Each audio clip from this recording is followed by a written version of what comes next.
ইসলামী আন্দোলন বাংলাদেশের সংগ্রামী সিনিয়র নায়েবে আমির জুনায়ের গণ অভ্যুত্থানের সংগ্রামী অগ্রসেনানী আল্লামা মুফতি সৈয়দ মোহাম্মদ ফয়জুল করিম শায়েখে চরমনাই। আসসালামু আলাইকুম ওয়া রাহমাতুল্লাহি ওয়া বারাকাতুহু।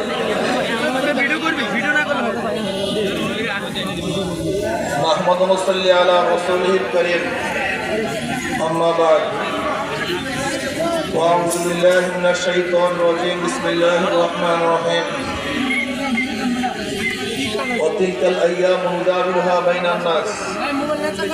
সাদাকাল্লাহুল আলিয়্যুল আযীম। সবাই পড়ি সাল্লাল্লাহু আলাইহি ওয়াসাল্লাম। ইসলামী আন্দোলন বাংলাদেশ ভোলা জেলা উত্তর শাখা কর্তৃক আয়োজিত আজকে এই গণ সম্মেলনের সম্মানিত সভাপতি শ্রদ্ধাভাজন ওলামায়ে কেরাম, সর্বস্তরের ইসলাম প্রিয় দেশপ্রেমিক ভাইয়ের আমার, ইসলামী আন্দোলন বাংলাদেশ কি ও কেন?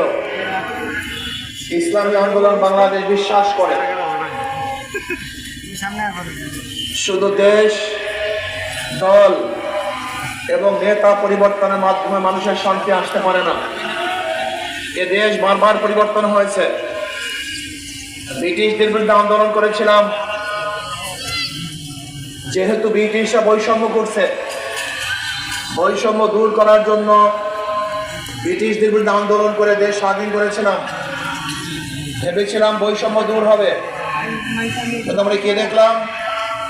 পাক ভারত উপমহাদেশের সংখ্যাগরিষ্ঠ মানুষ সংখ্যালঘু মুসলমানদের সাথে বৈষম্য করছে। মুসলমানরা ভাবছে যদি আমরা স্বাধীন এক রাষ্ট্র করতে না পারি, মুসলমানদের জন্য আলাদা ভূখণ্ড করতে না পারি, তাহলে বৈষম্য দূর হবে না।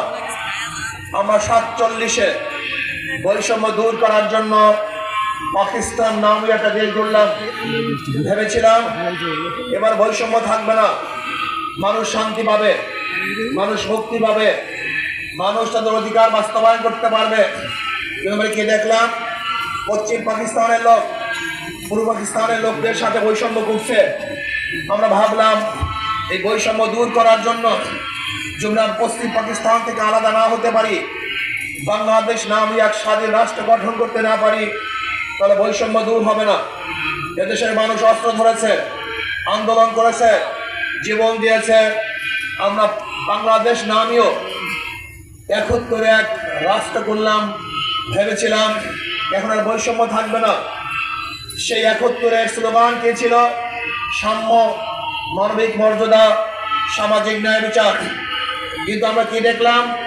71-এর পর থেকে 53 বছর পর্যন্ত বহুত শাসক দেখেছি, বহুত দলের শাসন দেখেছি, কিন্তু মানুষের বৈষম্য দূর হতে দেখি নাই। আজও গরিব, দুঃখী, মেহনত মানুষের অধিকার বাস্তবায়ন হয় নাই। আজকেও শ্রমিকরা তাদের অধিকার আদায়ের জন্য রাস্তায় আন্দোলন করছে। আজকেও 53 বছরেও হাজারো আমার মা বোনেরা ধর্ষিত হচ্ছে, এমনকি আমাদের মা বোনদেরকে ধর্ষণ করার পরে হত্যা করা হচ্ছে। আজকেও হাজারো বাংলাদেশের মানুষ খোলা আকাশের নিচে জীবনযাপন করছে। আজকে বাংলাদেশের হাজারো মানুষ তারা ক্ষুধার কারণে ডাস্টবিনে কাক এবং কুকুরের সাথে লড়াই